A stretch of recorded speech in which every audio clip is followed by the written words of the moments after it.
Hello friends, स्वागत है आपका अपने चैनल इंग्लिश ट्यूटोरियल में। आज मैं आप लोगों को लिटरेचर पढ़ाने वाली हूँ जो क्लास 9th का पैनोरमा बुक है। पोएट्री पार्ट का सबसे पहला चैप्टर द ग्रैंड मदर। आज हम लोग यही पढ़ेंगे और ग्रैंड मदर के बारे में नाम सुनते ही आप लोगों को अपने दादी या नानी के बारे में याद आता होगा कि ग्रैंड मदर हमें कितनी अफेक्शन देती है। तो चलते हैं इस चैप्टर की ओर कि पोइट क्या कहना चाहते हैं अपने ग्रैंड मदर के बारे में, क्या क्या चीज़ें उन्हें उनकी याद आती हैं। तो इनको लिखने वाले हैं रे यंगबियर, जो एक अमेरिकन पोइट है। आइए फ्रेंड्स, सबसे पहले हम लोग थोड़ा जानते हैं इस पोइट के बारे में। चैप्टर है ग्रैंड मदर और इनको लिखा है रे यंगबियर ने। सबसे पहला पॉइंट, रे यंगबियर कहाँ के निवासी थे? He is an American poet and also a novelist. Poet कहाँ के थे ये? अमेरिकन, यानी अमेरिका से बिलोंग करते थे, और एक नॉवलिस्ट थे, यानी जो उपन्यास लिखते हैं उन्हें हम नॉवलिस्ट कहते हैं, उपन्यासकार। और अमेरिकन पोइट होने के साथ साथ ये नॉवलिस्ट थे और इनका बॉर्न हुआ था, यानी बर्थ हुई थी 1950 में फ्रेंड्स। सेकेंड पॉइंट है हमारा, He belongs to Meskwaki tribe. Tribes यानी जनजाति होती है, किस जनजाति को बिलोंग करते थे? तो मिस्क्वाकी को। ऑफ नॉर्थ अमेरिका, अमेरिका के चारों पार्ट में ये नॉर्थ अमेरिका को बिलोंग करते थे। थर्ड पॉइंट है हमारा, he received numerous honours. Numerous का मतलब होता है फ्रेंड्स बहुत सारे, नंबर ऑफ। उन्होंने प्राप्त किया था बहुत सारे ऑनर्स, बहुत सारे सम्मान से उन्हें सम्मानित किया गया था, बहुत सारे रिवार्ड्स उन्होंने प्राप्त किए थे। एंड अवार्ड्स इंक्लूडिंग, जिसके अंतर्गत और क्या क्या आता है, बहुत सारे थे, जिनमें सबसे इम्पोर्टेंट उनका जो 2016 में उन्होंने पाया था अमेरिकन बुक अवार्ड, यानी अमेरिका का सबसे सम्मानित अवार्ड अमेरिकन बुक रिवॉर्ड से उन्हें नवाजा गया था फ्रेंड्स। एंड लास्ट वन है, His wife is Stella Young-Bear. इनकी वाइफ का नाम है स्टेला यंगबियर। तो ये थे हमारे कुछ इम्पोर्टेंट फैक्ट्स रे यंगबियर के बारे में। आइए अब हम लोग चैप्टर की तरफ चलते हैं कि द ग्रैंड मदर में उन्होंने क्या क्या लिखा है, उन्होंने क्या क्या अपने ग्रैंड मदर के बारे में फीलिंग की है, ये सारे चीज पढ़ते हैं।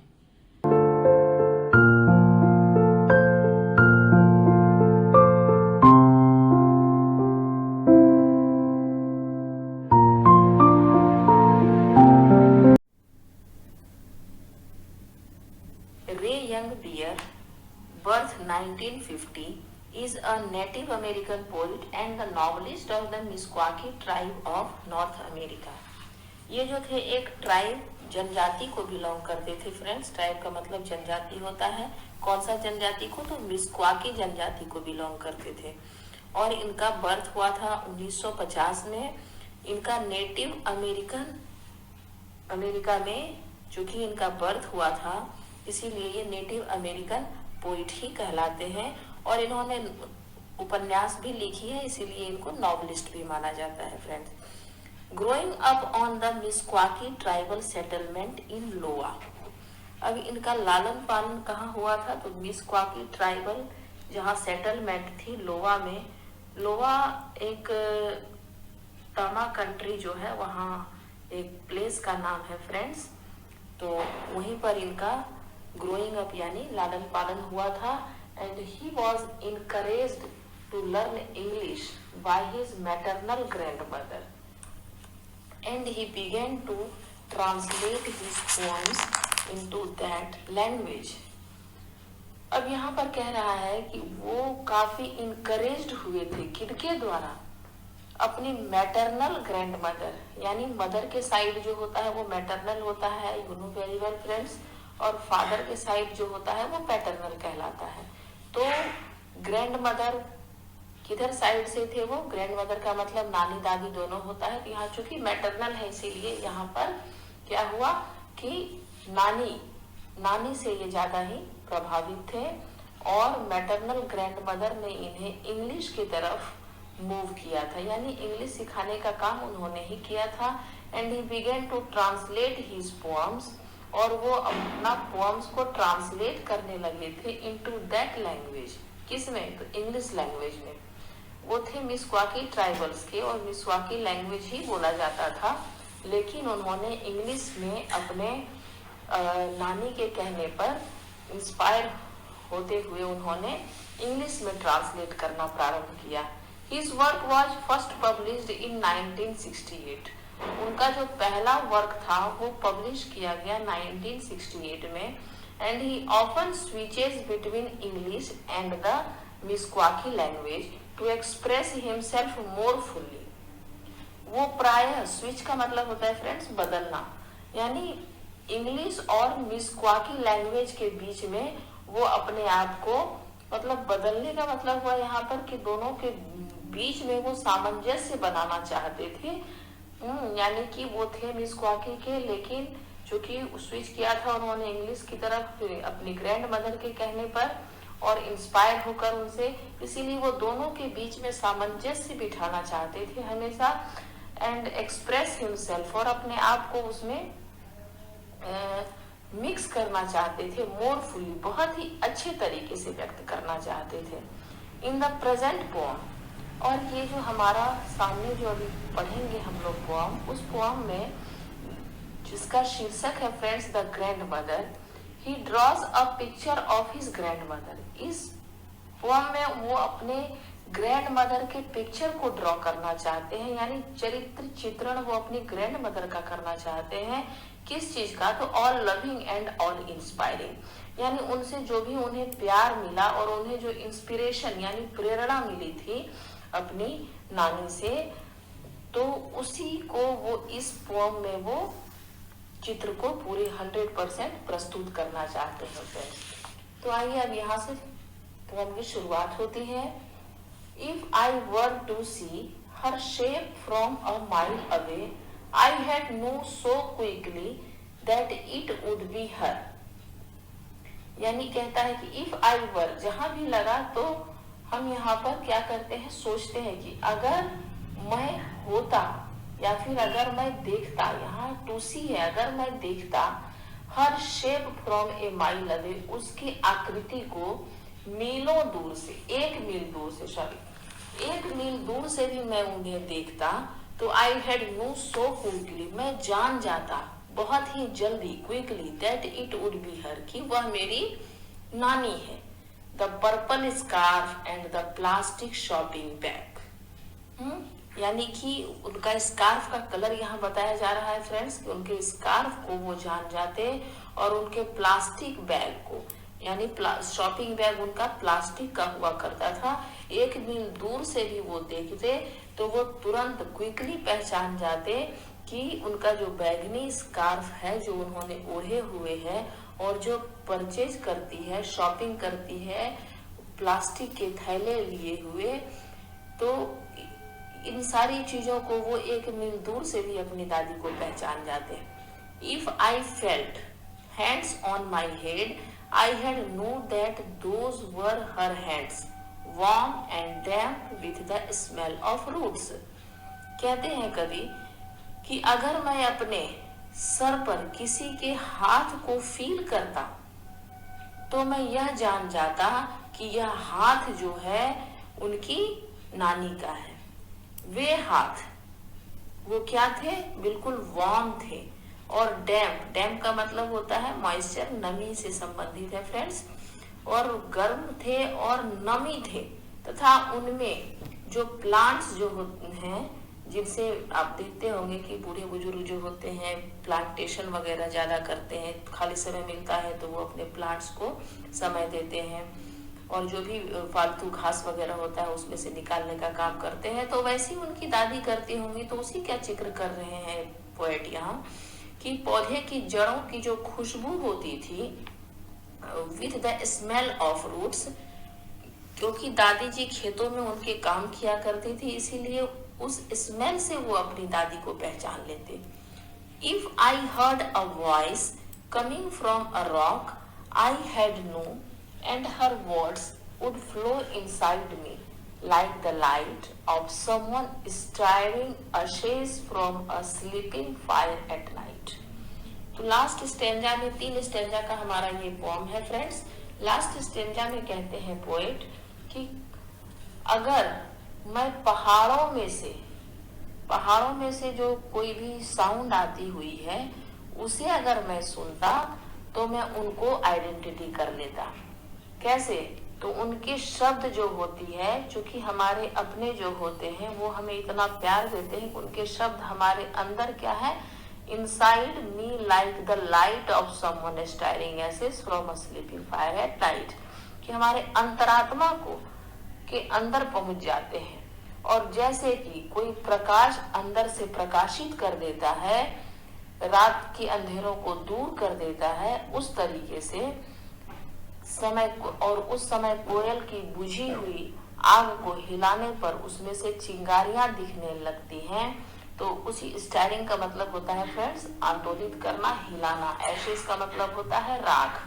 And sleeping fire at night, यानी स्लीपिंग फायर यानी कि जो आग बुझी हुई होती है उस आग को भी हिलाने पर जब चिंगारी दिखाई देने लगती है तो और वो प्रकाशित कर देता है अंधेरे को, तो वो मैं सारी चीजों को महसूस कर सकता हूँ क्योंकि उनकी आवाज जो है मेरे अंतरात्मा तक पहुंचती है।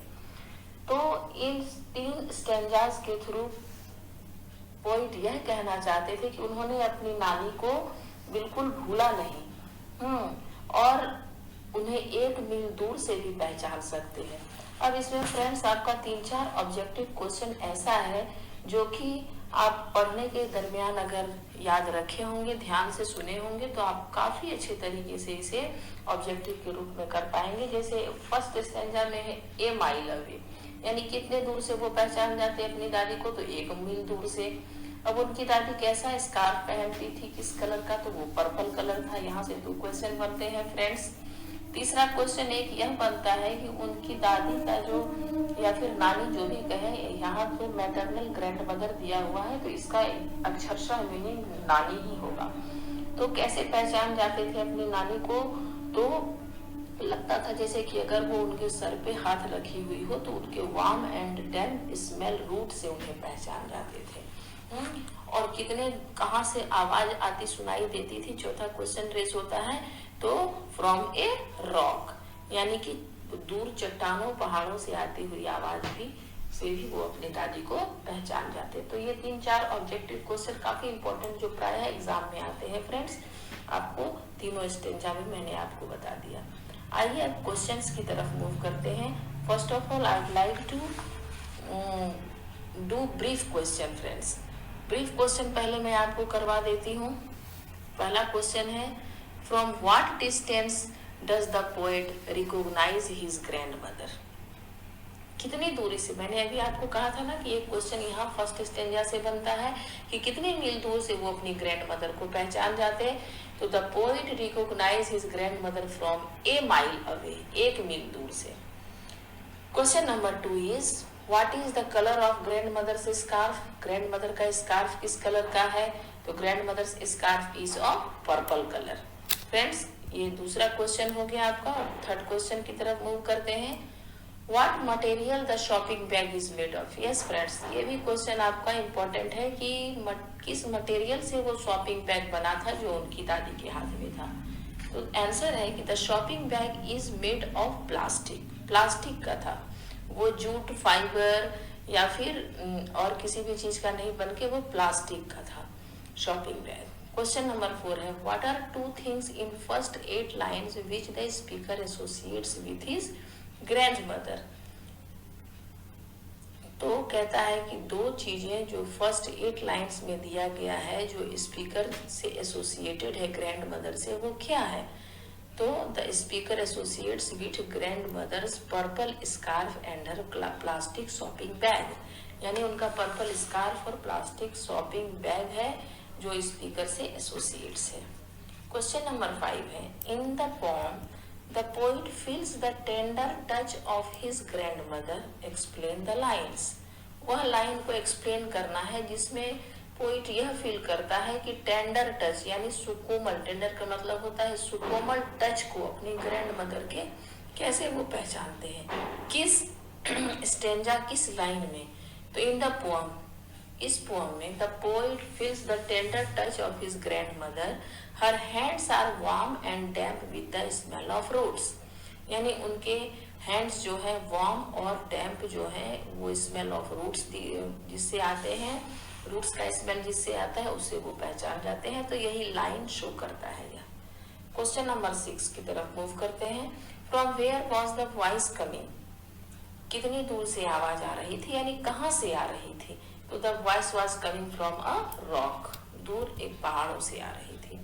Where do the words of grandmother flow, answer है the words of grandmother flow inside the poet's heart and soul. जो लास्ट स्टेजा में है फ्रेंड्स कि शब्द जो थे ग्रैंड मदर के वो फ्लो कहाँ कर रहे थे, तो इनसाइड द, अंतरात्मा में, पोइट के हार्ट एंड सोल में। अब हमारा क्वेश्चन नंबर 7 तक हमारा ब्रीफ क्वेश्चन था फ्रेंड्स। अब नेक्स्ट लॉन्ग क्वेश्चन की तरफ मूव करते हैं। क्वेश्चन नंबर 1 है the purple scarf and the plastic shopping bag suggest the social position of the speaker, explain.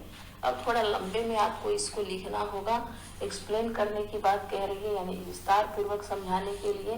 तो आंसर हमारा है कि the speaker's grand mother has a purple scarf and a plastic shopping bag. Scarf उनका purple था और shopping bag plastic का था। Purple colour of scarf refers to religion. यहाँ स्कार्फ के पर्पल कलर क्या दर्शाता है फ्रेंड्स, तो वो रिलीजन यानी धर्म को दर्शाता है, जैसे कि क्रिश्चियन थी वो। Plastic shopping bag suggests that she belongs to the middle class.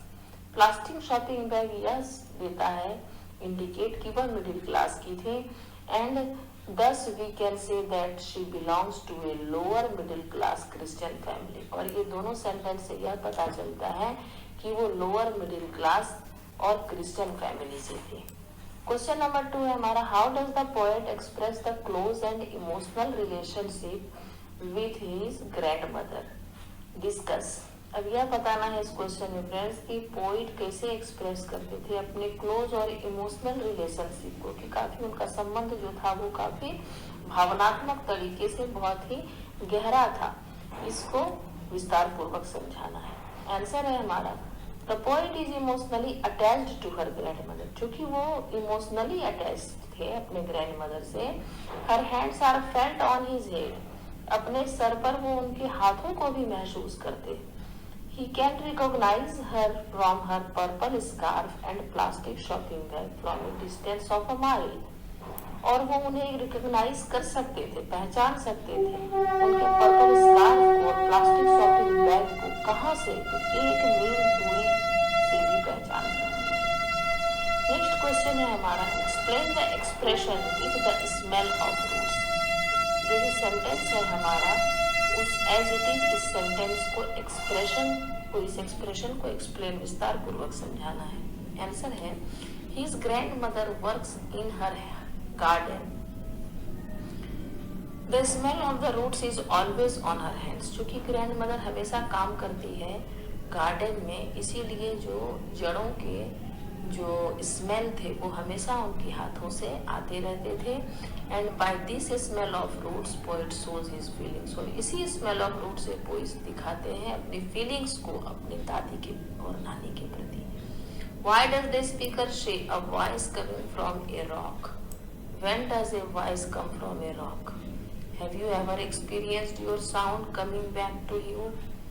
Answer है कि the speaker says so because his grand mother is dead. Speaker ने ऐसा इसलिए कहा कवि ने क्योंकि उनकी ग्रैंड मदर जो थी वो मर चुकी थी।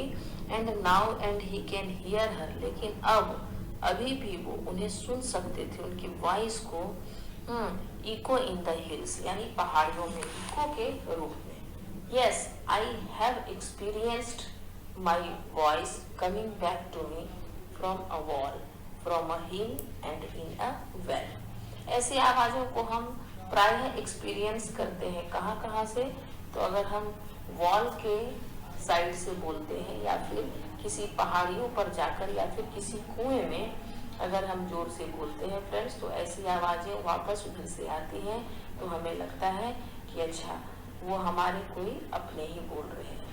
तो इस तरीके से हम एक्सपीरियंस कर सकते हैं friends. What does sleeping fire suggest in the poem, explain. अब स्लीपिंग फायर को एक्सप्लेन करना है कि sleeping fire in the poem suggest the sleeping attitude and energy of the poet that is now unawaken. Sleeping fire यानी सोई हुई आग, यानी बुझती हुई आग से तात्पर्य है फ्रेंड्स। इस पोएम में यह समझाता है कि स्लीपिंग एटीट्यूड जो है and energy of the poet वो अभी भी क्या है, अवेकन नहीं है, अनअवेकन है। ही में आउटवर्डली अपीयर, अवेकन का मतलब जगना और अनअवेकन उसमें अपोजिट हो गया फ्रेंड्स। और ही में outwardly appear to have forgotten her grandmother, but at the core of his heart, यानी बाहरी तरीके से तो उनकी मदर जो है वो नहीं दिखती है ग्रैंड मदर, क्योंकि अब वो है ही नहीं, वो उनकी डेथ हो चुकी है। लेकिन from core of his heart, उनके दिल के कोने में कहीं ना कहीं वो अभी भी जिंदा है। he still has his grandmother alive when the voice of his grandmother flows, और जब उनकी आवाज उनके अंदर फ्लो करती है inside his heart and brain, और हार्ट में और ब्रेन में, he once again begin to work energetically, फिर से वो एक बार अपने कामों को एक नई ऊर्जा के साथ करना प्रारंभ कर देते हैं। नेक्स्ट क्वेश्चन है what are stirring ashes in the poem, explain. अब यहाँ पर स्टायरिंग असेज जो है इस शब्द को एक्सप्लेन करना है। The poet expresses feelings of the energy given by his grandmother. Poet express करते हैं अपनी फीलिंग को एनर्जी के रूप में जो कि ग्रैंड मदर से उन्हें प्राप्त हुआ है। For him his grand mother is still alive, और उनके लिए ग्रैंड मदर अभी भी जो है वो जिंदा है। He still remember whatever she use to do, उन्हें अभी भी यह याद आती है कि वो क्या क्या किया करती थी। It seems that the sound of his grandmother is coming slowly but strongly to his ear and then to his heart. उन्हें ऐसा लगता है कि उन ग्रैंडमदर का जो साउंड है वो अभी भी धीरे धीरे लेकिन स्ट्रांगली उनके कानों तक और उनके हार्ट तक आते हुए उन्हें प्रतीत होती है। यानी वो हमेशा स्टायरिंग एसेज, उनके जो राग है अभी भी वो स्टायर कर रहे हैं। नेक्स्ट क्वेश्चन है हर words would flow inside me shows the poets incense closeness with his grandmother, comment on the speakers relation with his grandmother. उनके संबंधों को दिखाना है, स्पीकर और ग्रैंडमदर के संबंधों को इन वर्ड्स के जरिए। Her words would flow inside me. Answer है हमारा फ्रेंड्स कि the poet is very close to his grandmother. Poet चूंकि अपनी ग्रैंड मदर से काफी क्लोज थे, काफी उनका रिश्ता जो था वो गहरा था। He has cherished her grand mother's memories, अभी भी उनके ग्रैंड मदर की जो मेमोरी है, यादें जो है वो अभी भी उनके अंदर चेरिश्ड हैं। हर words haunt him and give the poet new vigour and Joy, उनके शब्द अभी भी उनके हॉन्ट करते हैं, उनके अंदर अभी भी गूंजती है और give the poet new vigour, poet को एक नई एनर्जी और एक जॉय देता है। He is so closely associated with her that is existence in inseparable from her, वो इतना क्लोज तरीके से एसोसिएट यानी जुड़े थे अपनी ग्रैंड मदर से फ्रेंड्स कि उनका अस्तित्व एग्जिस्टेंस जो है वो इनसेपरेबल यानी सेपरेट हो ही नहीं, अलग हो ही नहीं सकता उनसे। लास्ट क्वेश्चन है friends, the speaker has shown his intimate relation with his grandmother using all his 5 senses, how, explain. The poet is away from her grandmother, कहते हैं कि पोएट दूर है किनसे, अपनी ग्रैंडमदर से। Yet he sees her purple scarf and plastic shopping bag, यानी कहने का मतलब अब वो अलाइव नहीं है ग्रैंडमदर, बहुत दूर जा चुकी है उनसे, फिर भी वो उनके पर्पल स्कार्फ और प्लास्टिक बैग को देख सकते हैं। He feels her hands on his head, उनके हाथों को अपने हेड पर फील कर सकते हैं। ही हियर्स हर वॉइस, वो उनकी आवाज को सुन सकते हैं। And he smells her hands of roots, और उनके हाथों में जो जड़ों की सुगंध है, पौधों के जड़ों की, उसे अभी भी वो स्मेल कर सकते हैं। यानी 5 सेंस ऑर्गन्स को इस सेंटेंस में बताया गया है फ्रेंड्स। तो आई होप कि यह आपको काफी अच्छे से क्वेश्चन आंसर भी समझ में आ गया होगा फ्रेंड्स। तो फ्रेंड्स कि आपको सारा चैप्टर जो है बहुत ही आसानी से समझ में आ गया होगा। तीनों स्टैंजा हमने आपको मीनिंग वाइज एक एक सेंटेंस पढ़ाए, जिसमें आपने देखा कि पोइट ने किस कलर के स्कार्फ का वर्णन किया है, कैसे बैग्स उनकी दादी माँ जो है वो इस्तेमाल किया करती थी, और कैसे उनके नर्म हाथों को वो अपने सर पर हमेशा महसूस किया करते हैं। तो ये 3-4 जो मैं आपको बार बार रिपीट कर रही हूँ फ्रेंड्स, ये काफ़ी इम्पोर्टेंट ऑब्जेक्टिव क्वेश्चंस आपके हो सकते हैं, एग्जाम ओरिएंटेड बिल्कुल है आपके। तो आशा है आपको यह वीडियो काफ़ी पसंद आया होगा, और आप अपने मैक्सिमम फ्रेंड्स में शेयर करें, और अगर चैनल पर नए हैं तो सब्सक्राइब करें, लाइक करें। अब तक के लिए इतना ही, मिलते हैं नेक्स्ट वीडियो में। Bye bye guys.